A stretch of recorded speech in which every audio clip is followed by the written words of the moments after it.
Hello viewers! For today's video, i-share ko sa inyo yung mga plants ko. Itutur ko kayo dito sa mga plants. Wala akong masyadong rare. Ay, sabog-sabog ko lang ko. Wala akong masyadong rare dito. Kaunti lang yung mga plants kong rare. Pero, syempre, para sa akin, maganda na at rare na yung para sa akin. Kasi syempre, pagka may bagong dahon na lumalabas na maganda, na dati silang pangit, tapos maganda na, rare na yun para sa akin. Ay, daming alam. Papakita ko sa inyo, basahan na natin. Dito tayo mag-start sa super gandang variegation itong Pearl and Jade na to. Na photos na to. Ganda Propagation ko yan. Tapos, giant to eh. Ayan na, may ugat na siya Ang ganda. Buti na may ugat na siya. Medyo matagal to magkaroon ng mga bagong ugat kasi tingnan mo naman yung ano niya. Nag-full var siya halos. Nag-half moon yung variegation kaya ang bagal niya magkaroon ng mga bagong ugat. Next nitong, ito si ano na to. Ay! Matutumbabe. Kaya ayaw ko tong galaw-galawin. Ito yung mga Cebu Blue ko dito. Tingnan mo naman Ganda ng variegation yan. Premium var yan. Yan ang ganda ang gaganda. Ayan ilang pat yan. Mga propagation ko. Buti nga nagsasuccessful yung propagation ko dito. Tingnan mo naman Pero hindi naman mahirap alagaan tong mga ano na to. Mga epiprem ng pinatom na yan. Yun nga lang pagka sobrang taas ng variegation katulad yan, nagpa-premium var yan. Matagal yan magkaroon ng mga bagong ugat tapos madalas natutunaw pa yung dahon kaya hindi siya pwedeng i-propagate ng walang kasamang kulay green na dahon. Pangit kasi masisira, masasayang lang yung cuttings mo. Tapos ito yung pinropagate natin nung nakaraan. Ito, andun pa yung mga kapatid niya Si Monstera Peru. Yan. Ito naman si Scindapsus albo. Albo ba tama? Ay, Silver Satin albo. Scindapsus. Silver Satin. Ayan ganda na ng ugat niya dyan. Nantay ko na lang yung shoots na. Ganda rin ang variegation ng bagong shoots diba? May whitey ka nang makikita talaga. Konti lang yung mga rare plants ko kasi hindi naman ako talaga totally nagko-collect ng mga rare plants. Kadalasan, yung mga gustong plants ko lang yung binibili ko. Ito naman si kapatid nito. Giant to. Mas giant to kaysa dyan sa kanya. Kapatid niya yan si Pearl and Jade. May ugat na rin niya kasi ay, nabunot ko siya girl. Sorry na be. Sorry, may ugat na to kasi tinignan ko nung nakaraan, nirepat ko na to siya dyan Kakaripat ko lang siya dyan. Kasi marami ng ugat. Ito naman si Hederacium. Ganto siya, one leaf ko lang siya nabili. Ayan na siya ngayon. Ang laki ng ano niya stem. Ayan na siya ngayon. Ayan. Dati yung lagayan ko talaga to ng mga propagation ko, itong mga pwesto ko na to. Ito si albo na Borsi, Monstera Borsi albo. Ganda ng variegation niya Ito yung mama leaves niya leaf pala. Yan yung mama leaf niya. Talagang natutunaw na dito. Ayun yung pangit sa sobrang taas ng variegation nagtutunaw. Ito naman yung yan. Pangalan nito si Constellation. Ayan. Ganda ng variegation ito, walang tunaw. Diba? 3 dahon lang yan. Yung iba dyan, yung ibang plants ko, yan, posted sa Shopee account ko. Ito yung inano natin. Isang stem na lang siya kasi pinutol ko na yung dalawa. Kasi sobrang lago niya na. Lago? Sobrang dami niya ng ugat kasi. Kaya nilipat ko na. Tapos, itong mama plant na to ay nagkaroon pa ng panibagong dahon. Ayan. Ganda. Ganda ng bar. Sino nga to? Si Pink Princess. Na sinave natin nung nakaraan. Tapos, ito yung, ay may palabas na siya. Ang ganda. Pak, ang laki ng dahon na lumalabas. Lalaki ng mga dahon nito, pero yung mama plant niya ay ganito lang kaliliit. Yan, propagation ko na yan siya. Si Bilitsei. Mamahal na ng variegation nito, ay ng variegated na Bilitsei. Grabe. Mga propagation ko to. Yung mga dito, ganda na ng ugat dyan. Yan. Kaunti lang yung plants ko, hindi naman talaga ganun ka bongga. Ito, si one leaf propagation ko ng Fiddle Lime. Ito din, one leaf propagation ko ni Epipremnum albo. Ay! Natumba siya sa hala siya. Ngayon ko lang nakita. Ayun yung propagation natin sa Milleflores. Ang gigigil ako. Hindi talaga yung magta-tribe na tumba Ay. Ito naman si Mayoy. Propagation din yan. Tapos ito ang ganda Ang ganda. Si Crystallinum. Dati nabili ko yan, sobrang liliit na mga dahon tapos puro sira. Buti na lang siya, okay na siya. Eto, may tinago ako dito kasi nasunog yung dahon niya doon sa pinaglagyan ko, sayang. Yung mga katabi niya talaga, pero matagal na silang nakalagay doon, parang 4 to 5 months na silang nakalagay doon. Kaya lang parang uminit ng husto. Siguro ganun, kasi yung halos lahat silang magkakatabi talaga ay ubos. Buti na lang ito, hindi siya natunaw. Si Jilly naman to. Ito naman si Fuji Red. Red na red siya. Oh, sayang ng dahon. Oh. Kaya nadadami pa yan at gaganda. Ito naman si Magnificum X Crystallinum. Mga ganun. Sabi ng seller sa akin, Magnificum daw to tapos X Crystallinum. Kasi diba yung mga anthurium, pinag-pair nila yan. Yung kinukuha na nila ng yung flower tapos iano nila, imimate nila dun sa lalaki tapos sa babae, parang ganun. Ito naman si Russo na medyo giant kasi nung dati marami ako nito eh. Tapos nag-giant na siya ng nag-giant hanggang sa ganyan na yung itsura niya. Dati yan liliit lang talaga niyan, ganyan lang. Ngayon giant na siya, si Silver Russo. Ganda oh. Kaso ang dumi oh. Ito kasi hindi masyadong diligan, hindi siya pwedeng diligan ng diligan ha. Mga peperomia ay hindi pwedeng diligan ng diligan. Ito naman si Manjula na ang variegation naman niya, tingnan mo naman T. Yung variegation niya T. Yan yung mga gusto kong variegation. Ayoko ng mga nag-chunky.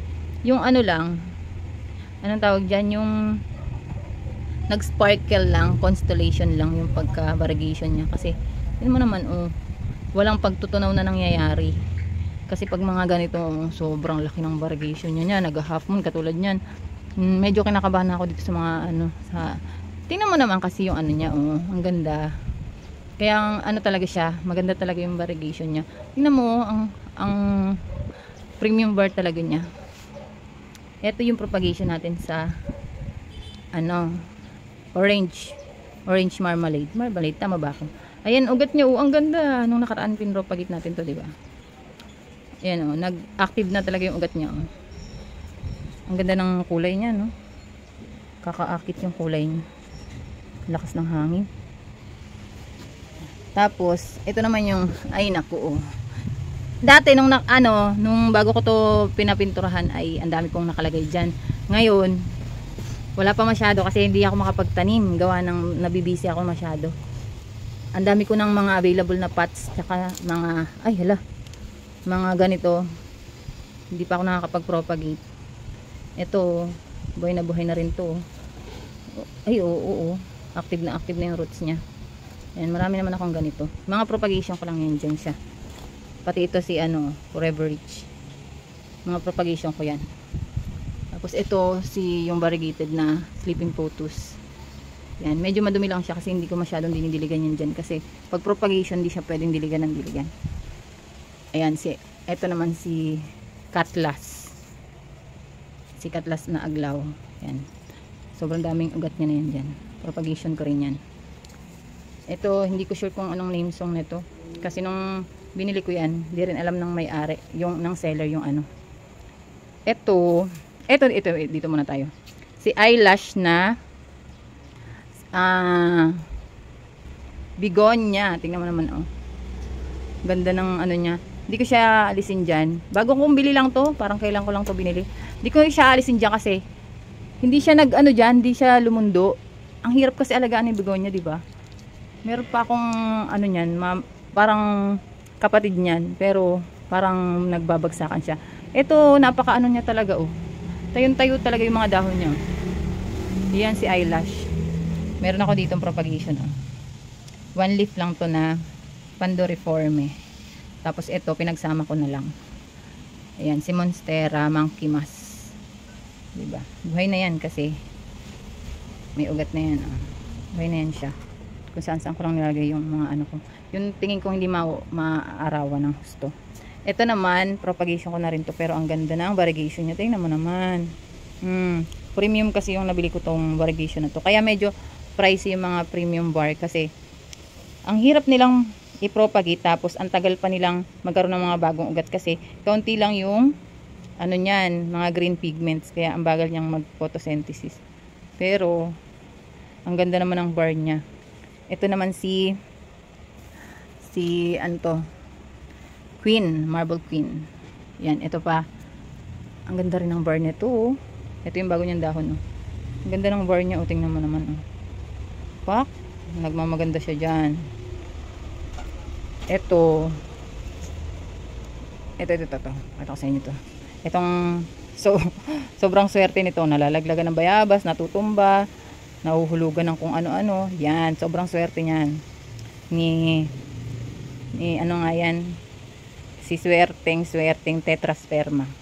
Pero marami na akong ditong naputol kasi na-propagate ko. Kasi nga lagi siya napuputol. So kailangan ko na i-propagate. Kahit gusto ko siyang gawing lash, lagi naman siyang sineswerte sa buhay.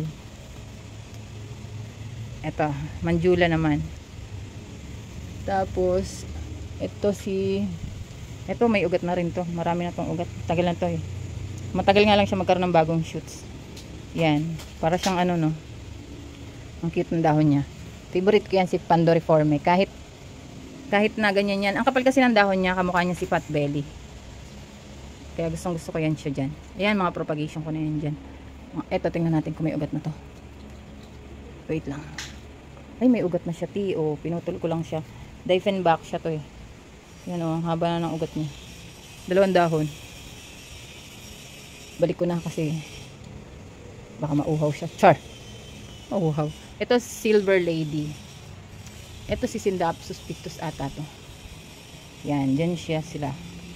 Mahangin siya dyan. Gusto nila yan dyan. Tapos dito naman si White Siam na aglaw. Marami akong aglaw. Yun nga lang, naubos na kasi. Yung iba, niregalo ko sa lola ko. Yung iba, niregalo ko sa mama ko. Tapos yung iba, nabenta ko sa Shopee. Marami akong aglaw. Ito Daifen naman to, si Marian. Konti lang yung mga naiwan sa akin ditong aglaw kasi yung mga hindi mabenta, ganun. Ito sa sweet orange naman. Tapos ang ganda ng ano nito, oh. Ang ganda ng bar ng sweet orange na to. Talagang hindi mo makikitaan naman na may orange siya, pero pinkish siya dito sa veins niya. Ay, ito orange pala to, oh. Kaya pala siya naging sweet orange. Ito, oh, nag-orange talaga. Malinaw ba yung camera ko? Ayan. Oh, ang ganda rin. Dito banda hindi siya nag-orange, pero ito orange talaga. Ang cutie. Tapos ito muna tayo. Ang dami na nito. Ano to? Pintura ata to. Bagong pintura kasi yun eh. Yun, bagong pintura yan. Ito naman si Yopi Eye na pagkamahal-mahal dati. Na nakabili tayo ng Moraita. Pinaparami ko pa. Pinapahaba ko pa yung ano niya. Pinaparami ko pa yung dahon niya. Ito yung mga dahon niya dati, putol-putol.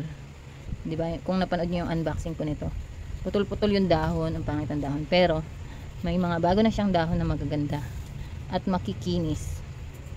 Ito naman si Silver Violin. Oh, ang ganda rin ng dahon niya diyan. Ilipat ko yan diyan kasi laging nalalaglagan ng bayabas. Tingnan mo yung dahon niya sa baba, naubos. Kasi lagi siyang nahulugan ng bayabas. Ayan oh, pinropagate ko na lang. Kasi naputol, pero nabuhay, buti na lang at nabuhay talaga. Kasi ang hirap nito pabuhayin, ang liliit nito, ayan oh. Yung mga ano niya, aerial roots niya ay sobrang liliit. Tapos ang tagal-tagal niya magkaroon ng mga bagong dahon. Ito nilipat ko rin to dito. Si ano to? Si Monstera Adansoni ay albo. Tingnan mo naman, ay si Aurea pala. Tingnan mo naman ang natira, pero buti na lang may palabas ng bago. Acclimated. Ano na siya? Sobrang ano na siya diyan, rooted na siya diyan. Yun nga lang, 3 bayabas ata o 2 bayabas nakuha ko diyan. Putol talaga yung lahat ng dahon niya, sayang. Ito naman si nagmamagandang Sundrop. Yan, sobrang mama plant na yan si Sundrop. Ayan talaga, hindi ko talaga to pinapamigay. Hindi ko talaga siya binebenta kasi favorite ko siya diyan. Marami kasing pinagdaanan yung Sundrop na yan. Nung dumating yan sa akin ay ano, durog-durog. Kaya sabi ko, hindi ko siya bebenta. Ito naman si Super Lush na to. Ito, ang hirap nito pa-lash, no? Yung Birkins, oh. Pero tingnan mo naman pag lash, ang ganda. Sobrang tagal niyan bago mag-lash. 2 years, mahigit. Huwag nyo lang didiligan ng didiligan para hindi siya magtunaw. Kasi pagka lagi siyang dinidiligan, paisa-isa nagtutunaw yung ilalim ng mga dahon. Yan, dyan, mauubos yan. Tapos wag niyo lalagyan ng malaki, ay wag niyo ilalagay sa malaking paso. Yun yung sikreto dito sa Birkins na to. Tingnan mo naman, ang liit ng paso niyan. Ang dumi nga lang. Ayan.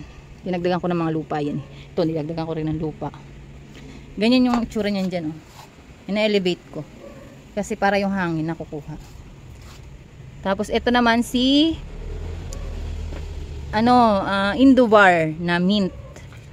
Yan, si Adansona ay mint Indovar. Maganda rin pag Indovar. Maganda yung variegation. Kaya ko siya nilagay dyan kasi para hindi siya masyadong nainitan kasi nagkakaroon siya ng mga mechanical damage. Oh. Yan. Ito si Florida Bronze. Nilipat ko naman siya dyan kasi doon sa pinaglalagyan ko, pumupunta siya sa likod. Hindi siya dumidikit dito kasi pumupunta siya sa likod. Oh. Yung mga daon niya puro patalikod. Kaya nilipat ko siya dyan para sa harap siya, morning sunlight lang makukuha niya. Hindi siya pupunta sa likod. Tapos, ito yung mama plant natin na ay may bago na siya. Oh. Ay, may bago na siyang dahon. Ito yung pinutol ko. Oh. Ay, hindi ko pala nakikita ito. Pinutol ko yan siya dyan kasi sobrang laki na niya. Tapos nasunog yung dahon niya dito. Oh. Diba? Ito nauuhaw na to, hala. Hindi ko pa nandidiligan. Tuyo na. Oh. Tapos, anong nakalagay doon? Hindi ko na alam. Kalimutan ko na. Ito naman si Emerald. Green Emerald ata yan siya. Ito, ang ganda ng dahon. Ay, pabuka pa lang siya. Oh. Nambulaklak pala. Hindi pala to dahon. Si Bromeliads to earthy. Si earthy Bromeliads. Palabas pa lang yung mga ano niya. Oh. Mga bulaklak niya. Ang ganda naman siya, girl. Ang laki nito. Kasi may maliit ako nito. Asa na ba yung maliit ko dito? Ito. Oh, di ba? Ang cute. Super liit din. Ang ganda, no? Ang cute ng bromeliads. Oh. Yung mga iba dito, hindi ko masyadong nakapapakita pala sa video ko. Ayan, sa si African Talisay naman i-touch. Yung iba dito, kaya marami-rami yung mga dito kasi yung iba paninda ko, yung iba for keeps ko. Ang ganda ng talisay. Nagpipinky siya. Ayan, oh. Nagpipinkish na may white. Ganda ng variegation, no? Pagka talaga ma-appreciate mo yung ano niya, diba? Ma-appreciate mo yung ganda ng variegation, ng kulay, yung mga ganun, diba? Pansin kay African Talisay na yan. Ito naman si Dorioso. Okay lang yan sa kanila kahit hindi masyado mahangin sa kanila. Oh, ito din, lumalaki ng dahon nito. Si Parais Verde, masyado kita. Yan, si Parais Verde, malaki ng dahon na lumalaki sa kanya. Mama plant na yan. Ayan, oh, mama plant na yan siya dyan. Tapos yun naman ay propagation ko na, ayan. Si Dark Lord naman yon na propagation ko naman dati. Dati kasi, ayan o, may bago na siyang shoots na lumalabas. Hindi ko pala napakita to sa inyo sa skeleton. Ayan o, si epiprem ng pinatong skeleton. Ganyan kasi siya o. Para siyang isda dun sa dagat na yun o, si lapad. O, pero, meron na siya dito. Nagmamature na. Ang masaklap nga lang. Paubos na yung pool ko. Kailangan ko nang dagdagan yung pool dito para makita ko pa yung pinaka ganitong matured. Kasi tingnan naman pag hindi siya matured. Ganyan lang yung itsura niya. Di ba? Ang ganda ng skeleton. Tapos, ito naman yung mama plant natin na na confetti. Ganda ganda ng variegation nito. Tingnan mo. Kasi ito yung hindi masyadong maganda. Pagdating dito, nung nilipat ko sila dyan, kaya hindi ko na sila dyan inaalis. Kasi gumanda yung bar niya dyan. Diba ang cutie? Ang cutie rin ito. Ito naman si kalimutan ko. Mexicanum, ayun.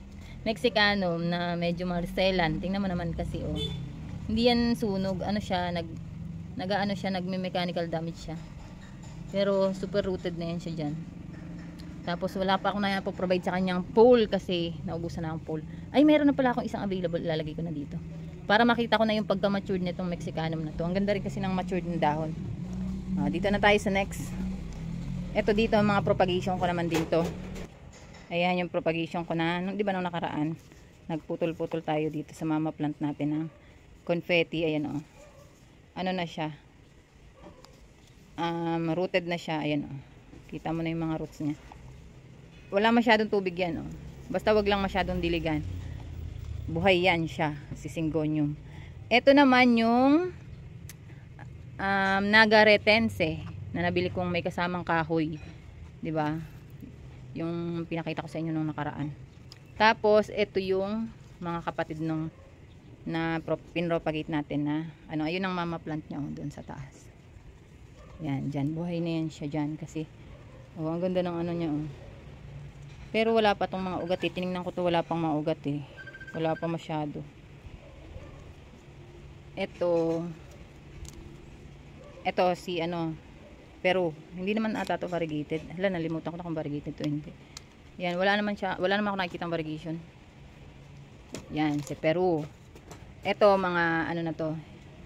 Mga, tawag dito, mga gaygas. Ang laki na yan, gaygas na yan siya dyan. Kaya hindi ko inalis dyan. Oh, ang ganda ng gaygas, tapos makinis pa. At may palabas na siya ng bagong leaf. Ang ganda ng dahon ng gaygas kasi, pag bagong dahon, tingnan mo, para siyang ano, brown na hindi mo maintindihan. Tapos, kumikislap-kislap yan siya dyan.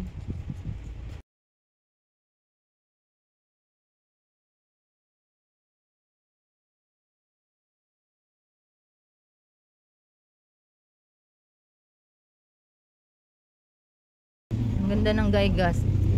Kaya nakakaano rin to. Medyo maselan lang ang gaygas ha. Pero pagka talagang nakuha mo yung kiliti ni gaygas, tingnan mo naman yung ano niya o dahon niya. Ito si Silver Amplissimum. Ito si Pubicalix. One leaf ko lang siya pinropagate dyan. Masipag yung mother plant ko na yung magbulaklak. Ayan, propagation ko rin yan. Kailangan ko na to ilipat sa paso kasi papangit siya dyan pagka hindi ko siya nilipat. Ito, ang ganda rin dito. Tinago ko yan siya dyan. Ito si Carry Eye, Heart Leaf Carry Eye. 'Di ba? Ito naman si ito. Makita ko sa inyo. Ito si Sorsogon. SP Sorsogon. Ang dami natin ditong propagation na ano. Marami yan siya. Ayan 'di ba yung pinutol-putol ko nung nakaraan? Diyan ko na lang nilagay tapos in-elevate ko siya diyan kasi para si gaygas. Para hindi siya masira ang dahon niya. Nandito pa. Yan. Ayan, daming dahon yan diyan siya. O, diba? Gaygas yarn na super ganda. Ito si Epiprem ng Pinato Marble. Ang ganda ng pagka-marble nito. O, diba? Ayan yung ugat ni Epiprem ng Pinato Marble. Rooted na siya. Pwede na itong ibenta.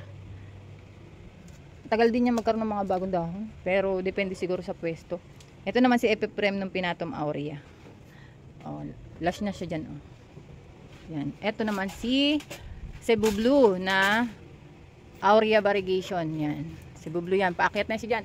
Tingnan mo naman yung ano niya, ugat niya, dumikit na siya dyan. So, kailangan ko na siyang tanggalin dyan kasi masisira yung pintura. Kakainin niya na naman. Ayan si Carry Eye ko dyan. Propagation.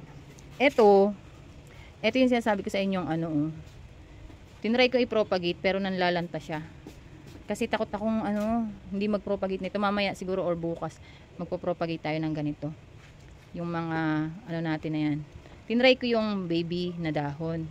Tapos tinry ko yung matured niya na dahon.